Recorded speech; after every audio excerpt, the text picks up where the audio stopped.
All right, welcome back. Welcome back here to another episode of the Easy Money Sports Podcast. Of course, me, myself, as always. Sanders here. Got my guy Dupree here with me. What's going on, man? What's going on? How you feel? Man, I'm feeling good, bro. Can't complain. We halfway through the year now. We in a new month in June. Mm-hmm. You know what I'm saying? It's starting to get hot out here. You know what I mean?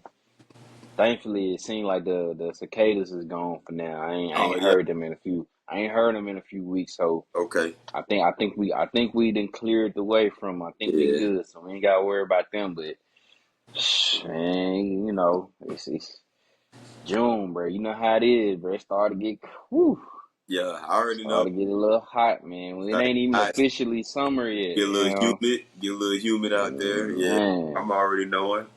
I'm man, already know. I'm we Georgia. we all gonna feel it. Yeah, Yeah. we I was we all gonna last get it. week and it rained. It rained like crazy, but right after it rained, boy, that heat just come up off the ground. I'm telling you, bro. I'm like Yeah. It's This is different. insane, bro. Mm-hmm. This is insane. But I mean, no, it's been a couple weeks, but it's a lot to get into. A lot going down, man. Obviously, we know we got the NBA Finals going on right now. Uh, what else we got going on, man? I mean, and in the NFL, guys are getting ready to head into OTAs and mini camp and everything like Mm-hmm. that. So that lets you know we getting closer and closer to the season there. Uh, Man, we only about a month and a half, about a couple of months out still from college football season kicking off. WNBA is in full swing, man. Baseball getting closer and closer to the midway point for them. So, a lot going on for sure Mm-hmm. here over during the summer, man. It really don't stop. But obviously, we're going to get to it right in hand, man. NBA Finals going on right now as we record this episode.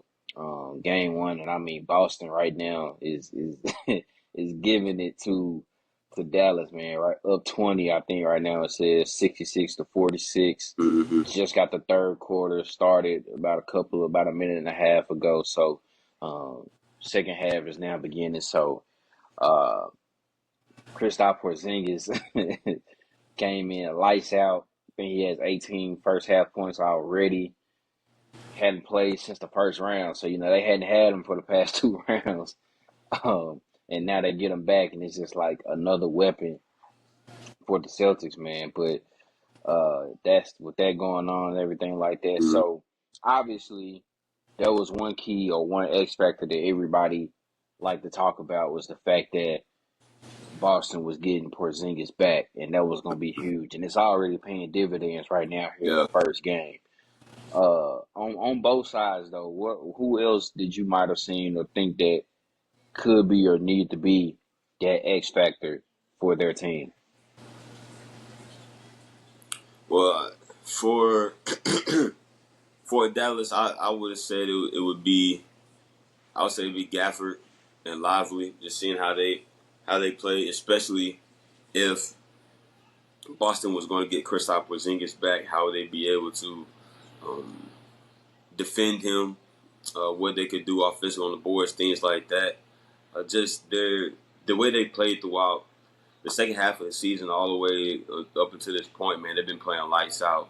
Um, when they're in the game together, or whether it's just Gafford or it's just Lively. So they've been an X factor throughout the whole playoff. So just seeing how they would defend Kristaps, how they would be able to um, rebound and defend Boston in general, with or without Kristaps Porzingis in the lineup.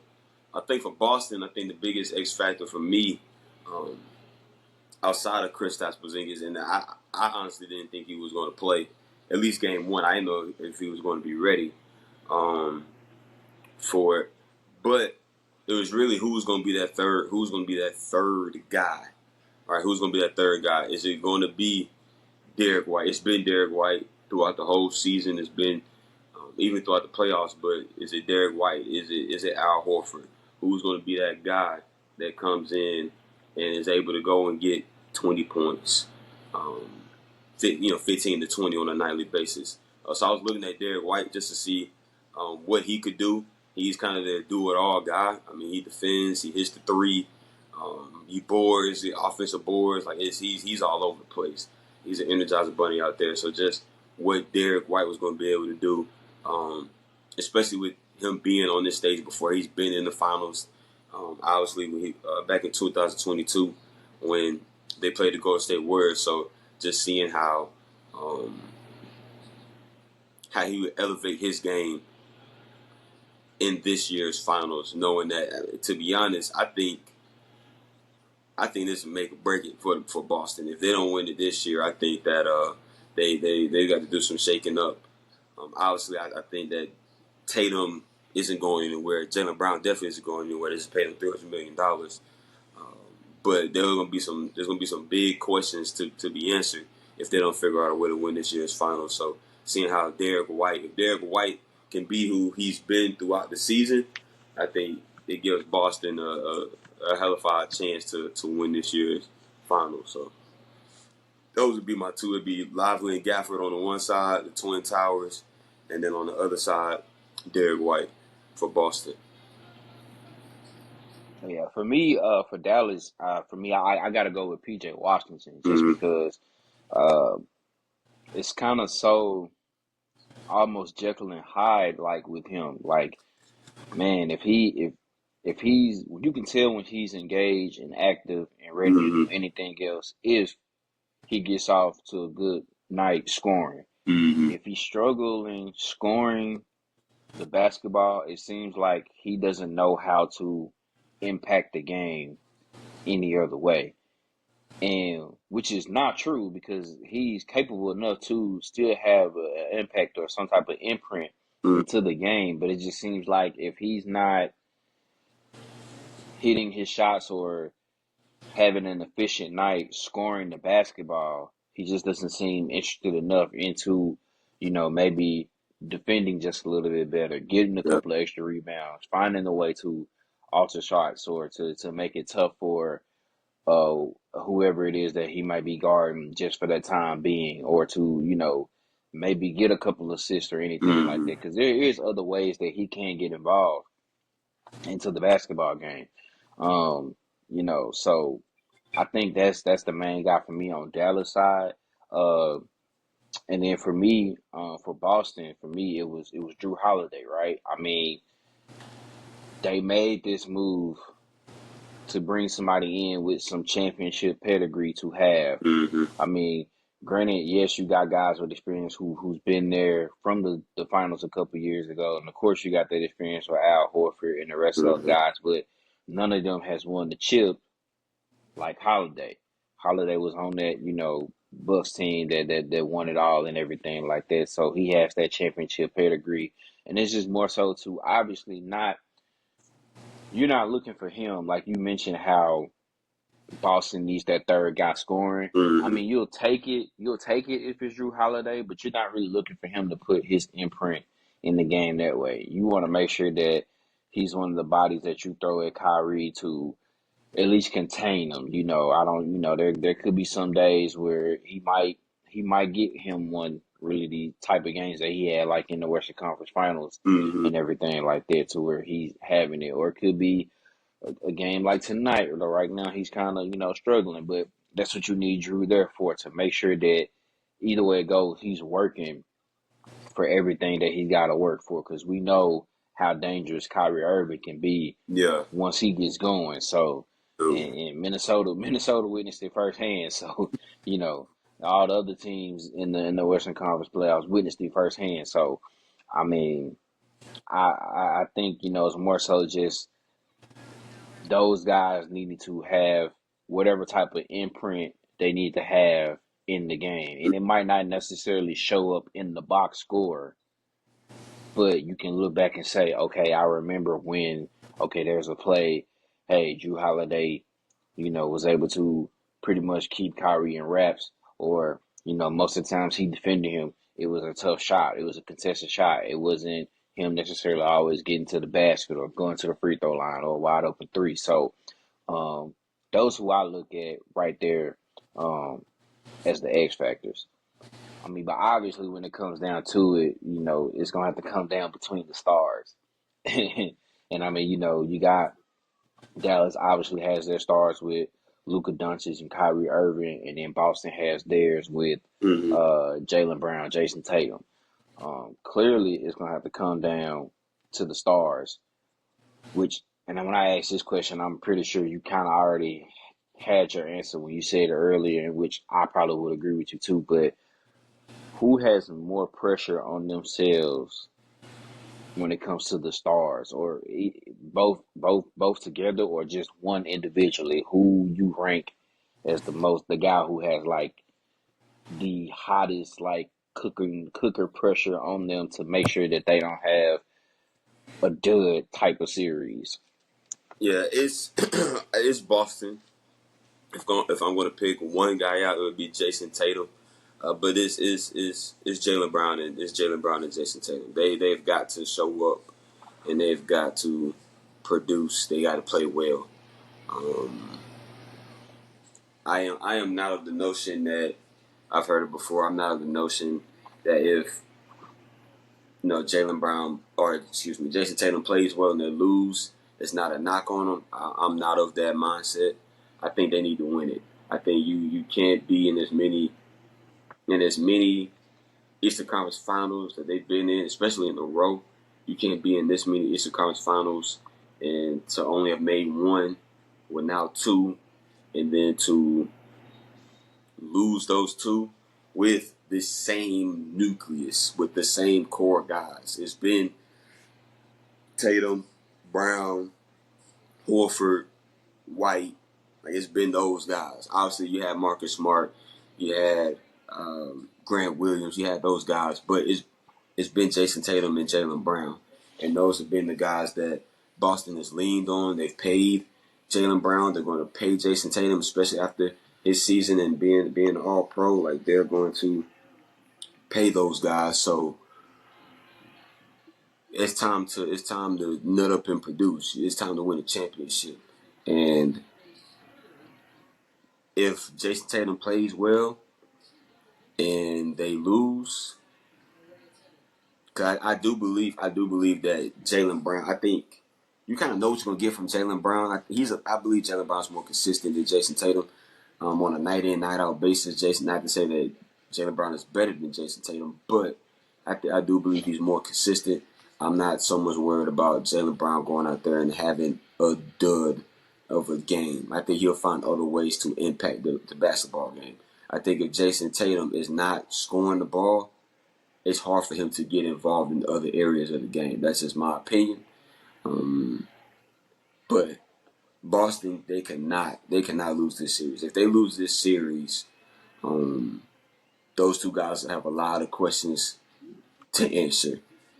Whether and I don't, like I said, I don't think they're leaving. So it might be Missoula. He might be the one that gets the raw end of the deal. But something's got to give. So um, I'm, it's definitely Boston. It's definitely the tandem of Jaylen Brown and Jason Tatum. Those two guys have the most pressure on them because as young as they are, they have plenty of experience getting Yeah, to at this point in the year, they have plenty of experience at this time of year from Eastern Conference Finals to Finals. They have plenty of experience.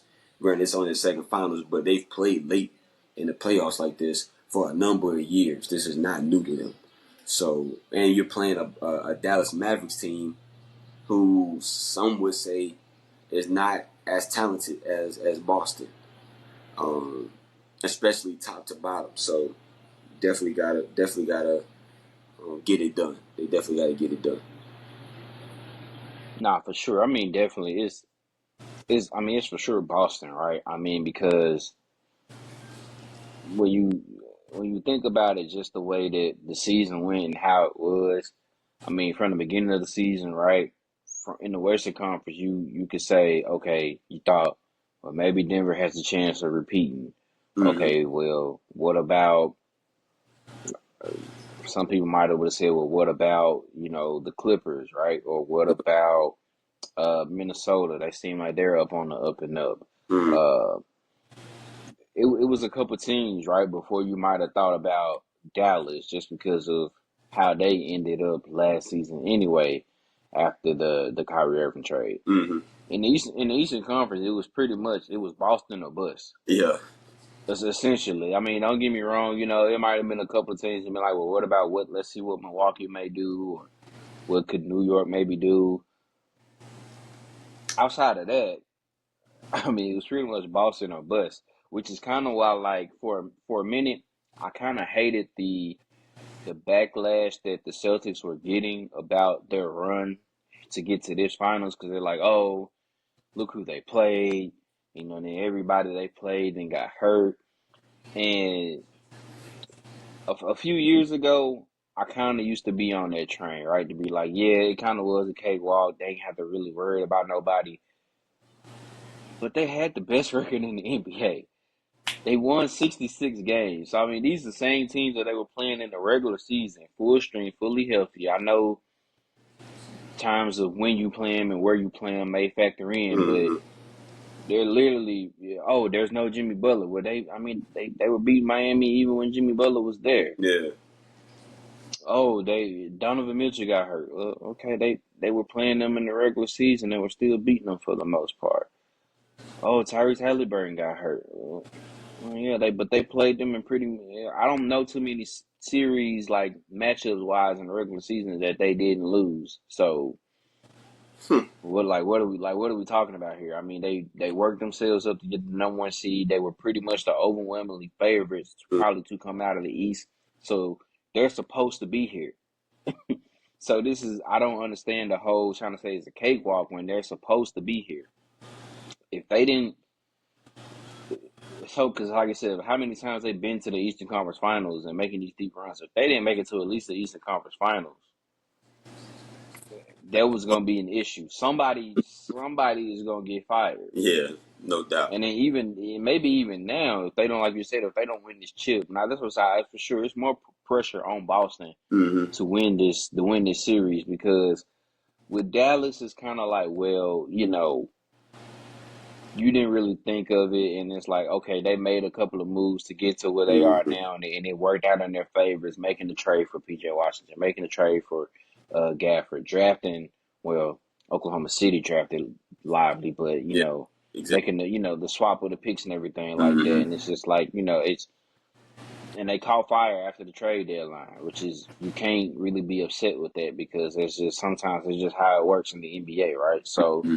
it is what it is. But with Boston, clearly the pressure is on them to win this because if they don't win it this year, like I just said, somebody's gonna have to go, Somebody. and you know I don't think it'll be I don't think it'll be neither Jason or Jalen.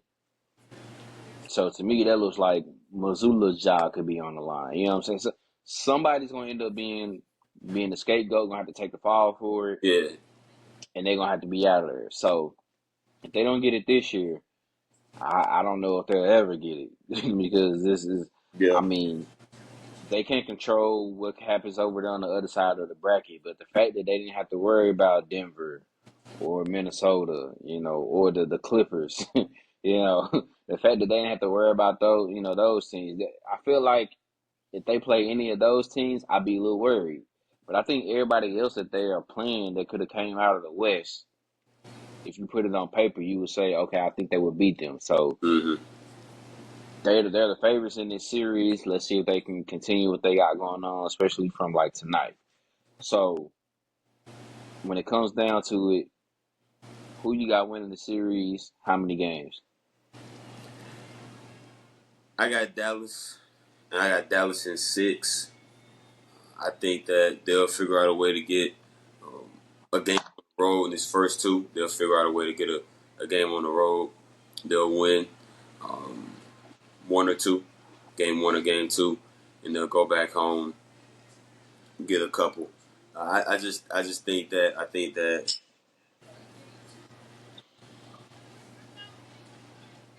I'm just gonna keep it 100. I just don't trust Boston. I don't trust Boston. Um, I look at that Eastern Conference Finals and I look at game one of the Eastern Conference Finals and how they probably should have lost that game, and then Tyrese Halliburton goes down. I believe that was game 2 when Tyrese Halliburton goes down, Mm-hmm. and you're down. You're down in game 3. You're in a tight game in game 3 at Indiana without Tyrese Halliburton, and then game 4, you're in another tight game without Tyrese Halliburton. I think that Boston has their their highs are their highs and their lows are low. And I believe that that gap is too big for a team in 2 players the caliber of Luka Doncic and Kyrie Irving. Because if you have those lapses, those 2 guys are going to make you pay for those lapses. They're going to make you pay for them. And I just didn't like how I didn't. They swept Indiana. They did what they're supposed to do. They swept them. Indiana did not have their best player. They handled business. And I just the fact that you were they legitimately could have been down 2-1 after game 3.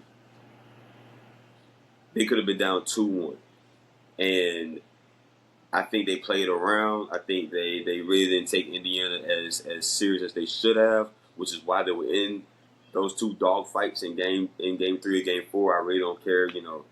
Always on the road. It was in Indiana. I don't care, man. They don't have the best player. Like you should go out there and smash these dudes. And Handle your they, business, yeah. yeah, yeah. I just think that gap, man. I think that gap between their highs and their lows is too big, and I think that, like a lot of people, Kyrie and Luka are the 2 best. That's the best closing backcourt in the NBA. 2 best closers in the NBA, and when you have lapses like that, man, and you saw what they did to Minnesota when one got hot, it got ugly. When both of them got hot, it was oh. And Yeah. it's like if Kyrie got hot, he got going, and Luka was like, "Oh, okay, hold on, let me get right," and then he figured it out. Or if Luka was going, Kyrie was like, "Okay, hold on, let me get the rock, let me get going." Um, so I got Dallas. I got Dallas. I think they figure it out, and they get it done. I think this is finally their chance, man. I think they finally go ahead and get it done. I'm gonna go with Boston. Mm, Um, I'm gonna take Boston at 7. I think this has the okay. potential of going 7.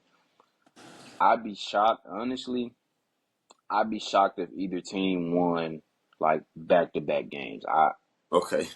I can see it going. One team wins 1, the other team wins 2, goes Mm-hmm. back to 3. I can see it swapping literally each game. I don't see how any team could win 2 in a row just because of literally the way that both of them play, right? Because if they hot, they hot, and it seems like they really can't get stopped. But then if they ain't making shots, then it's gonna be a long night Mm-hmm. for the other team. I don't know if there'll be like any blowouts because I mean even now Dallas has kind of they made a run to at least get it in close distance to Yeah. where it's like it's realistic It's to a make a, game now. a legit It's run. Yeah, it's a game, right? It's only what 11-point game, yeah. so that's for them that's realistic, right? Because at any moment Luka and Kyrie could dang near go on a 12-0 run by themselves. So so it's gonna be interesting to see. I just think like always, right? It's just gonna come down to the stars, man. It's gonna come down to the stars, but then there's gonna be somebody who just has like a hell of a game, like how we first half Porzingis is having a hell of a game, right? Mm-hmm. And like I said, that might end up being the difference in tonight's game. We'll see. It's still a long ways to go, but that right there, how his hot start was, could be a difference in what the score is in this game, right? Because I mean, Mm-hmm. think about it now. When you see this run, if it wasn't for his 18 first half points, the scores flipped the other way, possibly. You know what I'm saying? Yeah. So it's gonna be interesting to see. I mean, we'll see, but I think Boston gets it done this year, and they finally get it done. I think it'll be in 7, just because in a way. when it comes to like winning these chips, right? Like obviously you have to be a good team. I don't know too many teams who's won these championships the past decade and a half Mm-hmm. to where you can say that wasn't a good team. I think over the past like decade and a half, as far as in the NBA goes, you can't be like that wasn't a good team. How did they win a championship? Like no, I think all of them have been good teams, great teams, for some of them. But also to win a championship, it does also take a little bit of luck. Exactly. Whether you like it or not, it takes a little bit of luck, right? I mean, kind of almost like how we talked about with to me like with Denver last year, right? The fact that they didn't have to face any of the top seeds in the East Mm-hmm. last year, so they get an AC Miami, so it's kind of like the boys been playing since the play in, so they by the time they got to the finals, man, they were gassed, Yeah. right? Had to be, and they were gassed. And you can kind of say the same thing right now. And I know it's still early because it's just game one, but the fact that Boston didn't have to worry about playing Minnesota, Denver, the Clippers, Oklahoma City. or Oklahoma City, the fact that they didn't get any of the top four seeds. Dallas was a 5 seed. You got to remember that Dallas is a 5 seed. So the fact that they're not getting any of the top four seeds, I mean, that has to goes into your luck a little bit. You get a little favor right there, Yeah. So you got to factor that in. It's not necessarily just, oh, the best is always winning, because the best team don't always win the championship. So, Mm-hmm. but sometimes it just, when you go on this run, it does. It takes a little luck. So both of these teams have experienced that for sure, because a ball has bounced their way once or twice here in these different series, man. So it's gonna be interesting to see. But I think Boston finally gets it done. And I think they'll get it done in 7. But I don't think it'll be with Jason Tatum. I think it's gonna be with Jaylen Brown. You think he's gonna be the guy? I think he'll be the guy. I mean, Tatum can't stink it up like he did in the 22 finals. He was bad. Yeah. He was bad in the finals a couple years ago. He can't be that bad.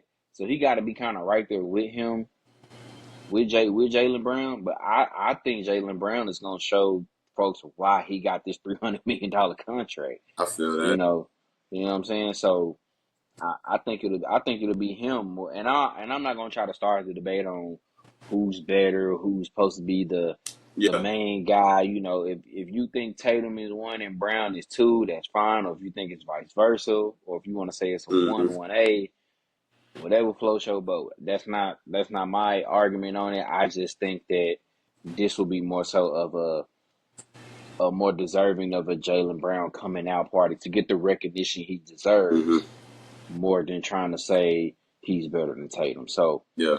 you got Mavs in 6. Yeah. You said Mavs in 6. I got Celtics in 7. So hopefully it ends up at least going 6. I would like to see it No kind doubt. of be a lengthy playoff series. I hope it's not over with in 4 or 5, because Mm-mm. that'll suck. No doubt. That'll suck for sure. So hopefully Especially it's a if it's a they been great. a week Yeah, for yeah. it to start. Please, please. So hopefully it's a great series all in all, man. Can't wait to see how the rest of this plays out for sure. Mm-hmm.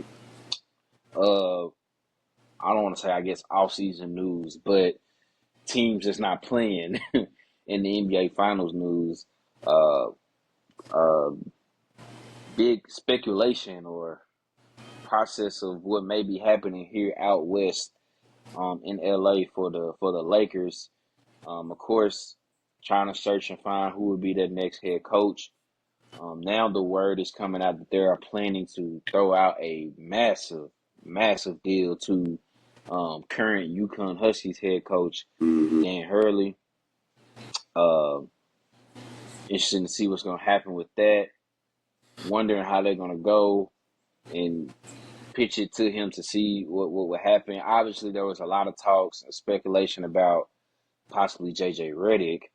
Um, Not sure how much of that is actually true or not, so that's there. But this has kind of been the Hurley news is kind of confirmed as Woj Mm-hmm. brought it out there to know that the Lakers are throwing that hat out there to try to reel in probably arguably right now one of the best, or if not the best coach in the college ranks Mm-hmm. for sure. Yeah. I mean, I can't really blame them for wanting to try to get him over here, man. I mean, if you think about it, right, just his overall record as a head coach, 292 and 163, so he's winning about 65% of his games. Uh, Literally at every coaching staff that he's been at, the first season he'll have a losing season, and then after that they just take off. I mean, he did it at Wagner, did it at Rhode Island, doing it now at UConn. They've had 4 straight tourney appearances, back-to-back national champs. Obviously, so it's crazy. But apparently, he's not the only guy that they're looking after too. I think they're looking at New Orleans assistant coach James Borrego, Boston's assistant coach Sam Cassell, which we've Mm-hmm. all been talking about. He's probably been one of the guys who's been deserving of a shot of Yeah. wanting to get a head coaching job here too. And they're looking at Denver's assistant head coach David Alderman. So I mean, some other guys that they've been looking at too, but now it seems like that they're trying to make Hurley the front runner. Do you think he should really look into, I guess, this Lakers job? I know he did have some talks of wanting to be an NBA coach, so maybe he doesn't want to stay in the college ranks forever. But I mean, gosh, the back-to-back national champs, the portal going your way, bringing guys in, recruiting, the NIL, and I don't. It's hot right now over Yeah. there in Connecticut. So do you want to leave Stores, Connecticut for Los Angeles? Well, I tell you this, he liked the weather a whole lot better. Well, yeah, yeah, He liked the weather a whole lot better. Personally, I would hear him out. I believe it's been confirmed that he's going to fly out. He's flying out to LA to have a meeting with some of the execs, higher ups with the Los Angeles Lakers. I do not blame him for going to do that at all. I did not know that he had expressed about wanting to be a head coach. Did not know that in the NBA. So with that, I think definitely go take the meeting, go listen. If I'm him, I don't know if I would take it. I got a good thing going at UConn right now. We went back to back, won back to back national champions. We were um, you're building a dynasty up there right now, like you said. The recruiting, the transfers, everything is going well up there, and I just don't know. To me, there are too many question marks with the LA Lakers job, especially as they are presently constructed. LeBron is 39 years of age. How much longer is he going to play? Is he going to play one more game, one more season, 2 more seasons? Who knows? Is he even going to sign with the Lakers again? Is he going to sign with them because he opted out? Obviously, if he opts in, they're probably going to be trying to look to get Bronny. So, do you want to go and do you want to deal with that with Bronny? They don't have they don't have a roster right now, even with LeBron. They don't have a roster right now that is built to win. And the Western Conference is loaded. Denver, Oklahoma City, Minnesota, the Clippers, the Pelicans, Dallas. Memphis will be back because John Morant will be back playing. Um, John Morant will be back uh, playing for a full season, so you'll have them back as well. Sacramento is still kicking around. Golden State hasn't gone anywhere. The Western Conference is loaded. And with the question marks that they have with the roster and LeBron's imminent retirement coming soon. He's not going to play for another 5 years. yeah. So what's the situation? What am I walking into? Because right now I'm at UConn where I'm in a situation where we can win and continue to win right now. And going to the Lakers, I'm not in that situation. He probably knows it's a rebuild. He knows that it's going to take some time. He knows that LeBron is. He knows these things, but just in my mind, if this was in the East, then maybe I would. Then maybe I feel a little bit better. I consider it. But Yeah, with it being in the West and all the different things, the Lakers weren't. The Lakers they still can't compete with Denver. I don't think they beat Minnesota in a series. I just like Oklahoma City would give them a tough time. I don't know. So the money, LA, the glitz, the glam, all that sounds good. Like all that sounds good. I just don't know if that is the place I will leave UConn for just yet. There will be other jobs. There will be other NBA teams that are going to call him for a job. Maybe not this year, but they're going to call him for a job. I just don't know if this is the job. If I'm him, I don't know if this is the job for me right now. Especially what I have cooking right now. But if he wants a shot at the NBA. He wants to go and coach in the NBA. He wants to be a head coach. Um, this is definitely an opportunity to do that. An opportunity to do that. But if it don't go well, you know what's happening. If it don't go well and LeBron is there, you know what's going on. You already know. Arrivederci. They're gonna be looking for a new coach. So, so, um, we'll see. We'll see, man. I don't know about the JJ Redick thing either, but yeah, it's tough. It's tough right now. It's tough. I mean, honestly, I would say anybody but JJ Redick, I think it'll be fine. No. I just think that's a recipe for disaster. And I'm not saying that JJ Redick can't be a good head coach or a great head Mm-mm. coach. I think he's definitely a basketball savant. He has the mind for it, the knowledge for it, and everything like that. Even though he went to DOOK, you know, but he does. He has the mind for it, the savant for it. So it is what it is, right? Very, very intelligent guy. I mean, even you can hear it like when he's on the broadcast and everything Mm-hmm. like that. You know, the knowledge is there. I just don't think that'll work right now. And I feel With the him with, same way. with him with the Lakers, Yeah, yeah. But saying that, I feel the same way about Hurley too. Like I feel like if LeBron wasn't there, maybe. then I could be like, okay, I understand that, cool, Mm-hmm. LA, maybe you get to build a team how you want it and everything like that. But with LeBron being there, is this, and now, and obviously, everybody likes to create that narrative about how much power he has or Mm-hmm. control he has of bringing folks in, and clearly we know now if it was up to him, it'd be him, Kyrie, and Ty Lue all together again. So Again. we know that just from the podcast that they have. So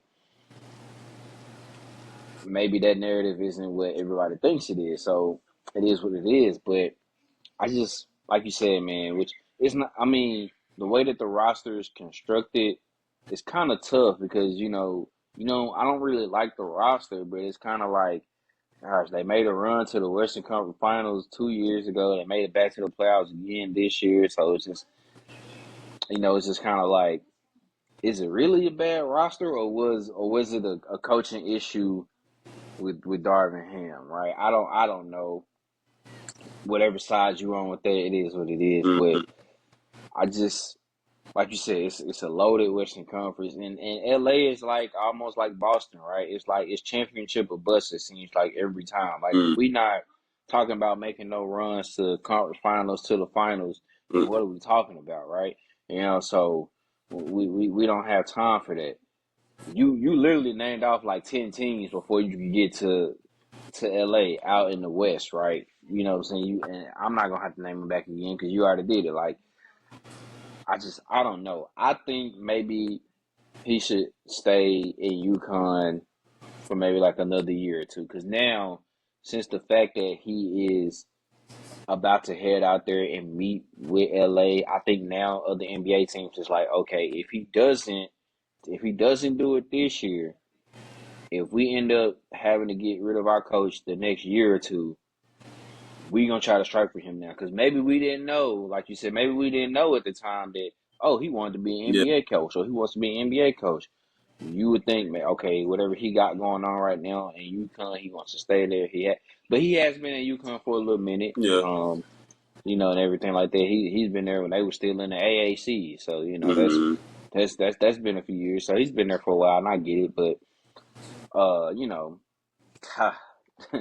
I just think he has something really good going on at UConn. I would stay there for maybe another year or two, see what happens in the coaching market in the NBA. Then, if it's somewhere where you can make that yourself and your own identity, because also, regardless of whether he do it now or a year or two from now, he has to make that switch on how he coaches his players, right? Because this is not 18 to 24 year olds. These is, granted, it be some 18 and 19 year olds that's Mm-hmm. there in the league, but in a sense also these is grown men we No. talking about here. You know what I Mm-hmm. mean? Like the way you coach the UConn Huskies, you can't coach the LA Lakers or any NBA team for that matter. And that's not even trying to like, rain on his parade or anything like that. That's just kind of like the facts, man.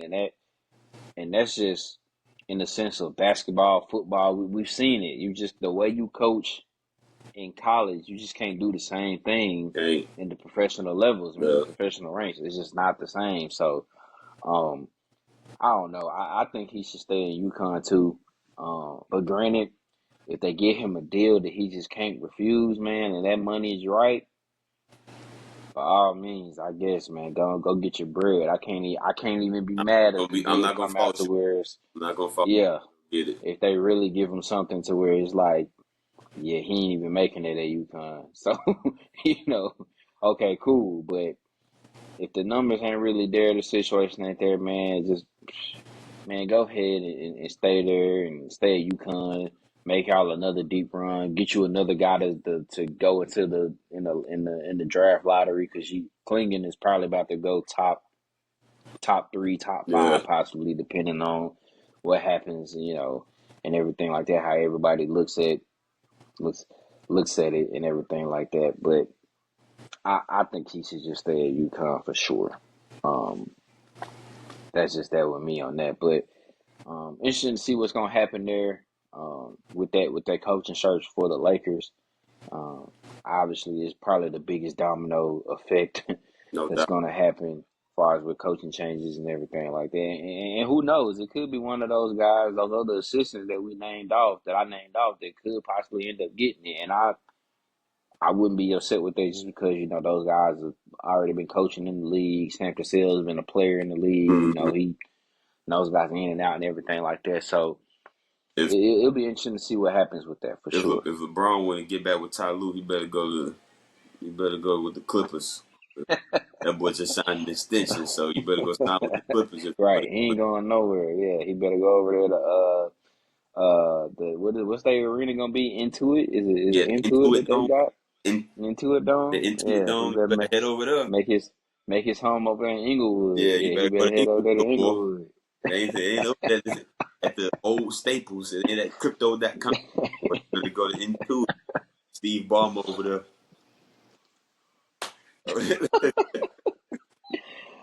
For sure, Yeah, for sure, man. I guess we'll transition over here, man. We'll keep it with hoops, and go over to the W, man. See what the WNBA has going on, and obviously, they're about a quarter of a way through the season, and it's been interesting to say the least. I guess for those who keep up with it and everything like that. Um, the biggest thing right now, it seems like, is the whole discourse with Caitlin Clark and the way games are being called, and the physicality, or is it mm-hmm. jealousy? Is it envy? Everything like that. And unfortunately, but it's the truth as well. It happens now as far as like the media or outside or just so-called fans of the game turns it into a bit of a race war, Yeah. essentially. I mean, it's unfortunate, but it's true, right? So, you got people saying, well, are they jealous of her? Is it envy? Everything like that. Um, I think two things can be true at once. Um, I think every rookie I feel like in the W outside of Candace Parker has had it rough. I think Candace Parker is the only that I can think of off the top of my head, the only rookie I know that kind of, I don't want to say she made it easy, but it's just she just had the skill like that for some reason that she didn't necessarily like have the your normal rookie struggles Mm-hmm. that you may have as any other rookie or top pick uh in the W, right? Um but also at the same time, I don't I can't really see it as envy or jealousy just because I think you got to think every new class or draft class that come in, that's possibly somebody taking their roster spot. So this is more so like I can't let you have this. You know what I'm saying? And everything like that. But also at the same time, like what makes it kind of what it is on how people are making it is because of fans or people who are just now getting into the game because obviously her following of what she did in college and in Iowa, those Mm-hmm. people and those fans are now transitioning in to watching the WNBA, to watching the W more, I Yeah. guess. But also in reality, like whether you like it or not, it's not just her that's bringing this attention to the W. Angel Reese has a following. Cameron Brink has a following. Like this whole rookie class here has a following, and then you have certain different vets that has a following too. So it's not like it's just the rookie class. Like the game obviously is growing. You want it to grow. You need the viewership, but also let's not be no dumbasses out here about it. You know what I mean? And we're just like every like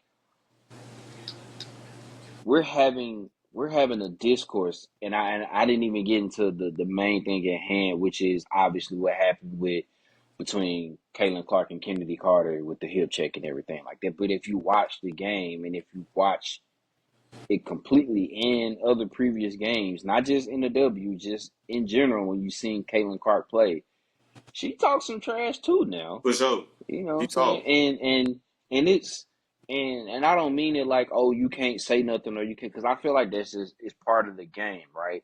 Mm-hmm. So where in it where in it is it to where people need to just quit the discourse of, because is it going if it's gonna be like every time she gets fouled or gets hip checked or gets elbowed, get a hard foul, are y'all gonna say this every time, bro? Because not gonna lie, if you do that every time, this is gonna be annoying as hell, and it's gonna burn everybody out so quick because it seems like every other, and I don't know if because of how they schedule the Indiana Fever, because it seems like every time you look up, they the ones that's on the national TV schedule, and I get it because of it's because of Caitlin Clark and the attention that she brings, but it's just like, bro, how much longer are they gonna keep this damn discourse of this up? Because if we gonna have this problem every time that she gets a foul or she, mince words with other players, like, bruh, like this is gonna get annoying fast. Yeah. It's funny, man. Me and my dad, we had a long debate about this the other night. Um, what I think what it boils down to, this is what I told him. When you have, there are more people watching the WNBA than ever before. There are more people watching the WNBA than ever before, And so when you have people, and I'm one of those people. I watched here and there. I was definitely more privy to watch college hoops, women's college hoops, than WNBA. But I've started to pay attention and watch a little bit more. When you have more eyes, especially new eyes on the game, there's going to be there's going to be pushback. Whatever the pushback is, there's going to be people who talk about who talk about the game and talk about stuff that they don't like, whether it's the physicality, the fishing, whatever in whatever sport, regardless, just across the board. When you have new fans watching, you're going to have this. There's going to be some type of something, and when you have a player, you mentioned the class, and I agree with it. It's the class. It's the class, but people aren't really talking about the class. A lot of people are talking about Caitlin Clark. My dad brought up last night, or whatever it was, a couple nights ago. He was like, Angel Reese got clotheslined, and no one really talked about it. I didn't even see the clip, but everybody's talking about Caitlin Clark. But so when you have a player like Caitlin Clark, who people have been watching for 2 years now at Iowa, people have been watching her for 2 years. It was everybody knew she was going to be the number one overall pick leading up to this past WNBA draft. And so, like you said, everybody who's been following her since college wants to see her in the pros. And everybody has been, ESPN, all the networks, they've been plastering her everywhere. She's on commercials, she's on this, she's on that. So people are watching, and people are watching her and watching how she's getting, her opponents are being physical with her. That's just what it is.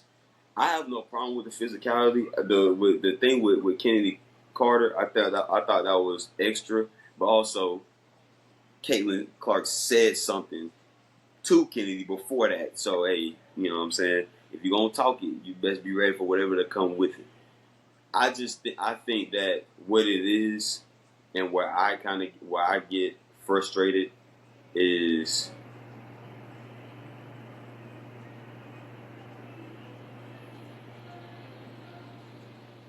how do I say this? You don't know what you don't know. You want more people watching the WNBA, and I get it. If it almost feels like, and I told them this as well. It almost feels like, so because I'm new to watching it, I can't make a comment on it. I can't say anything because then when I make a comment, when I say something about the Caitlin Clark thing, well, this has been going on forever. Everybody, this has been going on forever. People have been physical with these rookies since, well, you said since Candace Parker. Okay, my bad. I have been watching since Candace Parker. My fault. So now can I not say anything now? So can I not? Oh, okay. Well, since I haven't been watching since then, I can't speak on it because as soon as I speak on it, not everybody is in an uproar. It's like, you ain't been watching, so how you gonna say that this been going on? It's like, well, my bad, player, my bad. You know what I'm saying? My bad. But it's like this because probably since Candace Parker, there has not been another player to enter the WNBA with the popularity that Caitlin Clark has. And I think that's what it is. That's what it ultimately boils down to. There has not been another player to enter the WNBA who has had the following, the fandom, whatever, just the stardom that Caitlin Clark has since Candace Parker. You can go Maya Moore, you can go Breonna Stewart, Sabrina Ionescu, Asia Wilson, Aaliyah Boston. You can go down the list. There has not been a player since Candace Parker that entered the WNBA that has had the stardom, the fandom that Caitlin Clark has. So people want to see her do what she was doing in college. And we said it a couple episodes ago. It was like, hey, man, give these rookies a chance to learn. Give them a chance to figure it out. Like this is early. It's early. But when you have a player like that, with that following, with that fandom, the WNBA has been on ESPN and ABC more than I've ever seen before. The Fever are on like once every, like they're on like twice a week. Like they're on television all the time because of Caitlin Clark. She's in the spotlight. The Fever in the spotlight. So the physicality, the stuff that we to the new people we're not used to seeing, we're seeing it. So it's like, dang, what's going on? To the regular fans, like, nah, this is what happens. But we don't know that. So she has that fandom. So her fans are like, no, she's getting treated unfairly. So I think it's a combination of all those things, man. I think it's a combination of a bunch of new eyes on the game, the fandom and the stardom from that comes with Caitlin Clark, because we can talk about Angel Reese, and Angel Reese has a lot of fans, but also a lot of people that don't like Angel Reese That and, don't like her. and Yeah. like Angel Reese when she was at LSU. So we can talk about Angel Reese getting clothesline, but there are people that did not like Angel Reese at all because they thought she was flashy, blah blah blah blah blah, whatever. People just talking, but so that that could go into your race thing a little bit. I don't want to go all whatever, but Right. Right. Right. it's a perfect storm of new eyes, stardom, them being on TV. Like it's a perfect storm for all this stuff, for all of the uproar that's going on right now, which is ultimately is good for the WNBA because there are more people watching it. There's more eyes on the game. People are paying attention. You're being talked about. It's just it's consistently about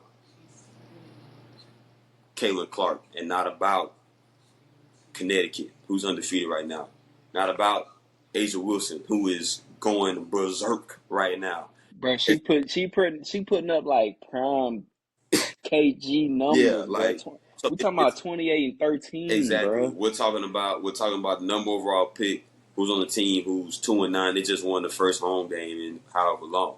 But once again, like I said, when you have that player, and that microscope is on that player and on that team. So I think it's just a perfect combination of all those things, man. And I don't know. I'm one of those people that I'm new eyes. I'm one of those new fans that's watching the games. Um, yeah, I just think with everything that's going on now, it like I said to begin my thought. I just think that it almost makes it seem like, okay, if I haven't been watching since 2015, man, I might as well not even talk about it, because if I do, then I'm getting jumped on. And it's like, all right, bro, whatever. You know what I'm saying? It's all good. I just won't say anything. So I'll.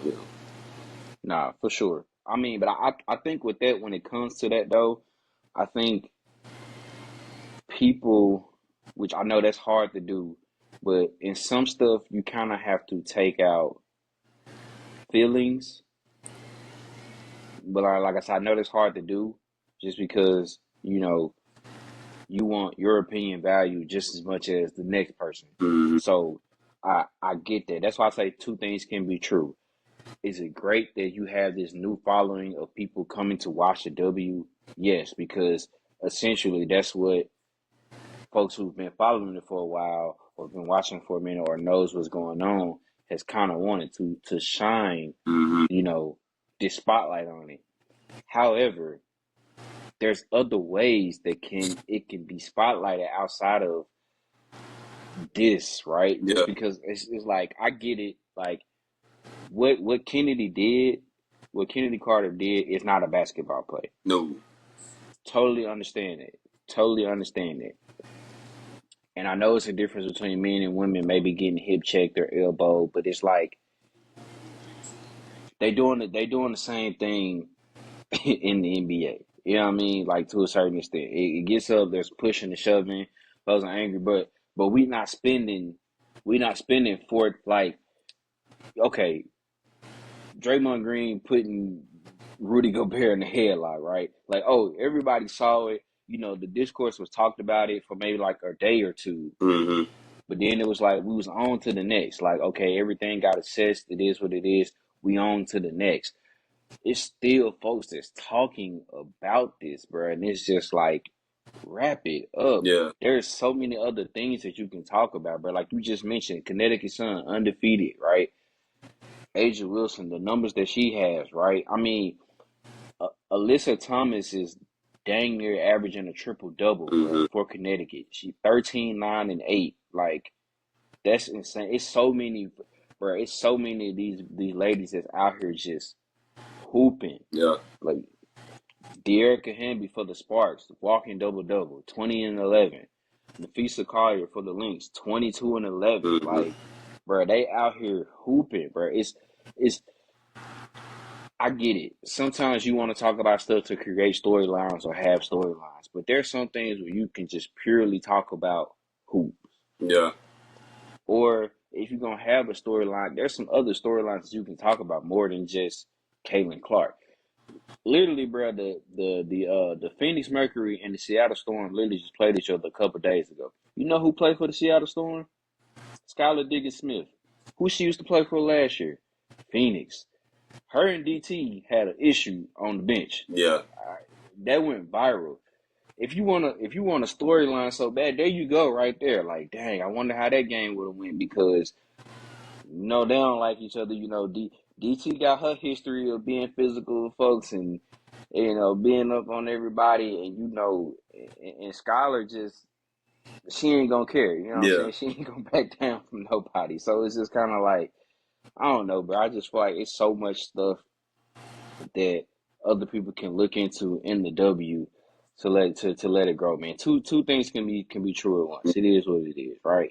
So that's just my take on it. I just think there's nothing wrong with having this discourse, but we can't keep talking about a hip check from a week ago. Yeah. It's After it's played now. you know what I'm saying? Like it is what it is. It got assessed to a flagrant one, like rightfully so. I had a It's problem with that done. too. Like, hey man, like Why wasn't it it? was unnecessary then. Like, why? Like, Why didn't don't you call yeah, it that? tell us now it's a flagrant. We saw it live. It was a flagrant. Like, Everybody was we like, didn't. it should There have was been nothing. it then. Yeah, There was nothing like whatever, man. Like that should be a flagrant regardless. So yeah, that I was annoyed by that because like just get it right the first time. definitely.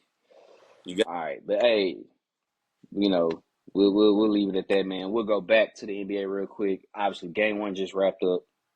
It's over. Boston is up 1-0, 1-0, 107-89.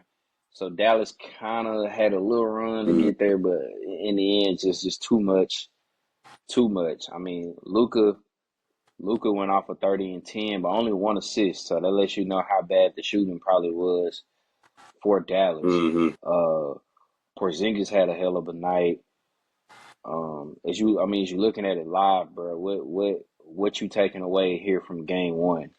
Porzingis, Porzingis, man, he got it done. Like I said, I didn't know if he was going to play or not, and he showed up and he made his presence felt from the time he touched the floor. Not just offensively, but defensively too, blocking shots.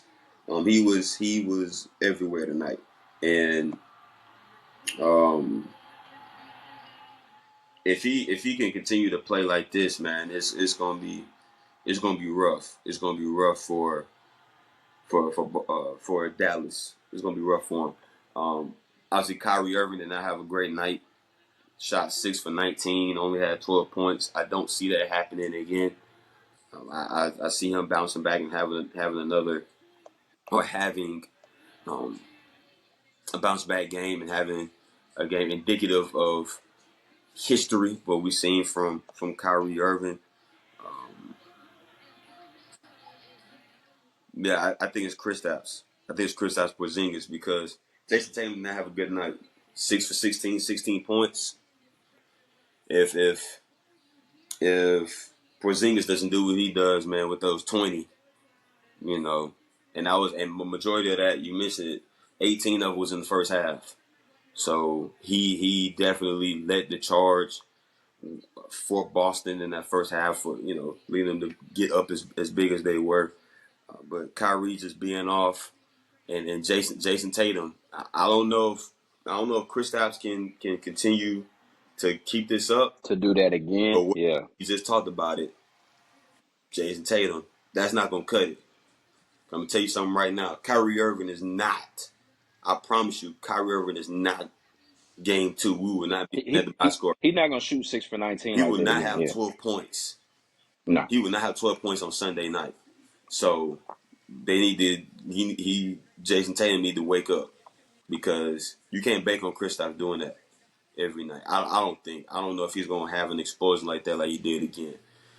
Yeah, nah. I mean, what six? What Tatum went 6 for 16. Yeah, that's just I don't know. I mean, 16 and 11. I mean, that's okay, but that for a guy like him, yeah, we need something more than that. We need something more than that. I mean, granted, all five of the starters in double figures, and then Mm-hmm. of course, Porzingis coming and getting his obviously in limited minutes, but 20 points in 21 minutes. I mean, you can't be upset with that. Uh, I guess another downfall for real is probably Derek Lively. Only 2 points, 5 fouls, so he was in foul trouble. Yeah. That hurt him a bit for sure. Um, Jesus, Dallas shot 7 for 27 from the 3-point line. Lord have That's mercy.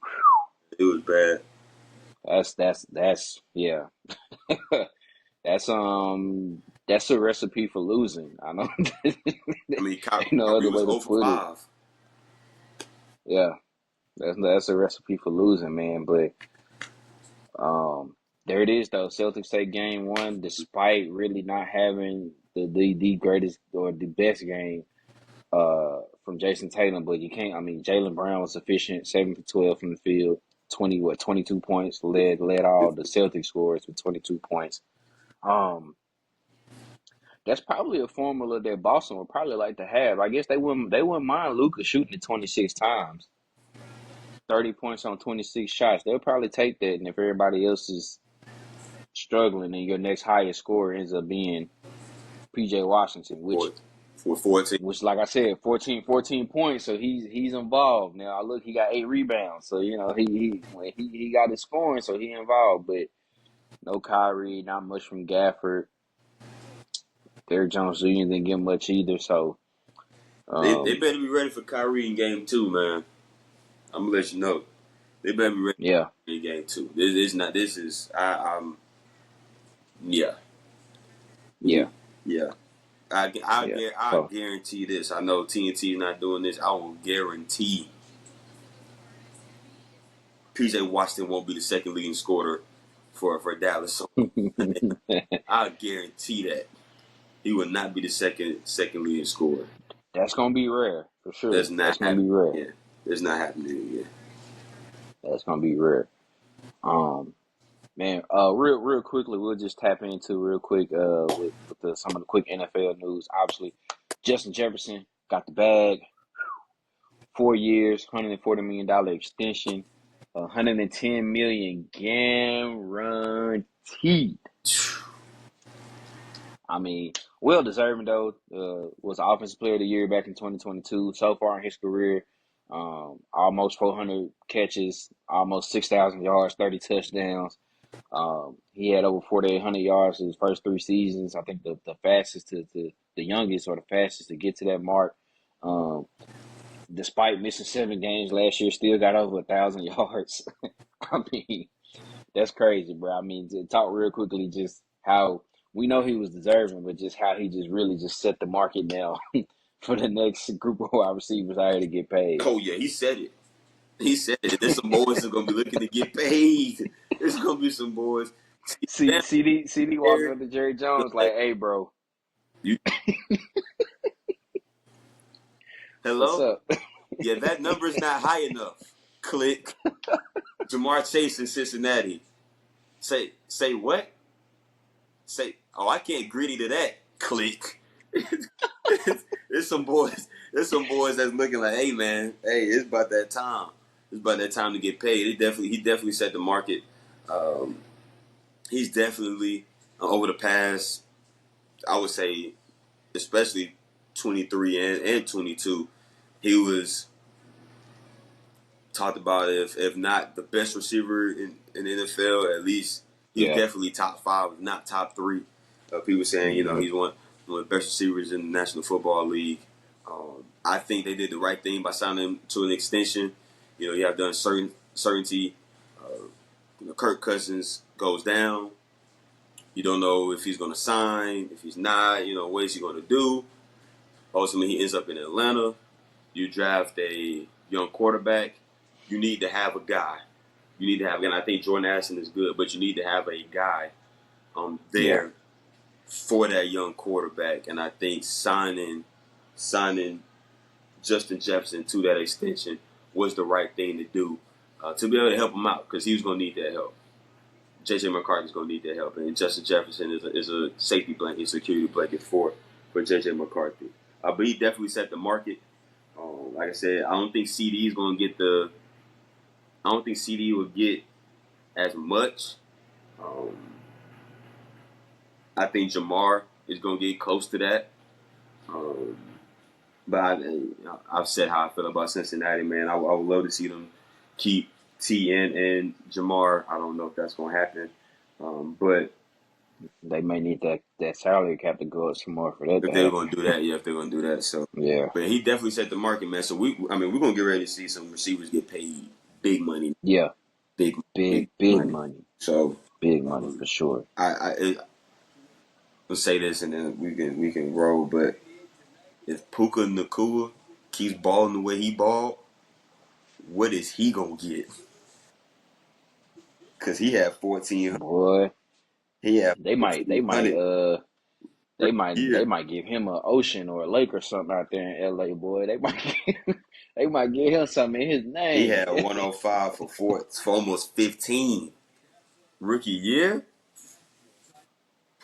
Tough, Listen, tough, tough, tough, listen, tough, tough, tough. So listen, man. I'm we'll telling see, you. man. We'll see. Definitely, But definitely. We'll see. Yeah, though. I mean, congratulations to Jettas for sure. yeah, for sure. Congratulations to him, man. I mean, but the guys you mentioned, they next up for sure, man. For sure. Jamar, CD. I Mm-hmm. mean, all of the part of that class there. They next up for sure. They see it and they like, okay, how much can we get to that Mm-hmm. or possibly past that here in the near future? So yeah, we'll see, man. And then in the college football ranks, as we getting closer and closer to that, we now have the dates set for the college football playoff. We know the dates for them now. So the first round will be on December 20th and 21st. Mm-hmm. You have the quarterfinals, New Year's Eve, New Year's Day. The semifinals will be one each day, January 9th, January 10th. And of course, the national championship game will be on January 20th. What also makes that so special is while all of that is going on, you still gonna get sandwiched with week 16, week 17, and week 18 of the NFL football season. Mm-hmm. This is going to be the football version of March Madness. I feel sorry for you families who you got guys that like football. Best of luck to you because It's gonna be tough. yeah, it's gonna be tough. Yeah. What do you mean we got to go to Christmas dinner? The the Chiefs the Chiefs is playing on Christmas. I don't want to. Turn the Wait, game you on. said you said we got a Christmas party to go to on the 21st. It's but it's Ole Miss and Penn State playing. What are you talking about? I don't know, just naming Yeah, teams. yeah, Oh, yeah. Nah, no, no, you're right though. There's what? gonna be some sad people around Christmas time, boy. I'm gonna tell you, this is what you need to do. This is what we need to do. Get some real good gifts. Get some real good gifts because your attention is not gonna be where it need to be And when you get, I'm talking about you Danny and you start looking now. right now. Right now. Get You some, go ahead and start looking now. Get it here by October. man, That what? way you ain't even And put it stressing. in a good hiding spot. I'm talking about hiding spot where you almost like, dang, where I put that thing at? Where I put Where, it at? Where I put it? I where don't I even put know. it? You need to put it somewhere because from the 20th because bowl games still be going on too during that time. Like from the 20th to the Super Bowl, man, it's gonna be the 20th of December to the Super Bowl. A lot of football being played. That's gonna be crazy for sure. Yeah, Uh, yeah. man, I, look, I still have my reservations, man, about the whole 12 team thing, man. And I still don't like how how late the national championship is going to be played. It's played in the middle of January, but it's here. What we gonna do? It's here now. yeah, Over with. that, Yeah. that's a I mean that's a long time, bro. You talking about from pretty much the end of August, September to January. A lot of ball That is a played. That's long. a lot of That's a ball. lot of ball, man. That's a lot of ball for sure. But Definitely gonna be interesting to see how that works. But yeah, you yeah, gotta you got a string of games, man, just from there. And then on top of that, by that time the NBA done been rolled around, so then you got the Christmas games on the NBA. It's just, I'm telling you, good luck, this is good not luck, gonna be good. good luck This for is not sure. gonna be good. Yeah, Yeah, this rough. Get your gifts now, fellas. Get them now. I'm telling you. Start looking. Start getting them locked in, cause it's we are here and college football, NCAA. Mm, yeah, man, I'm telling you. Mm, Get them now. Get 'em. Oh man. get them, get them Oh now. man, yeah. That's Real quick. Shout out to the Oklahoma Lady Sooners. The softball mm-hmm, team just won their fourth straight national championship, their fourth straight Women's College World Series title. mm-hmm, Bruh, that means if you are a freshman, dude, you you have won a chip every year. bro. You don't know Bruh, what it feels like. you know how rare it is to say You that? don't know what it feels like to not win a national championship. You don't know what it feels like. I have no clue what it feels like to not win one. That's insane, bruh. Like, And technically, it still goes to the other conference, but they are coming to the SEC, and it does just mean more. So technically, this one is still Big 12, but Texas and Oklahoma are coming over to the SEC. jeez, So is man. somebody lasted. I mean, But goodness though. yeah, But the fact that if they keep it, it's to the point. Like, are they? They gotta eventually lose, right? But you would think, who they gonna?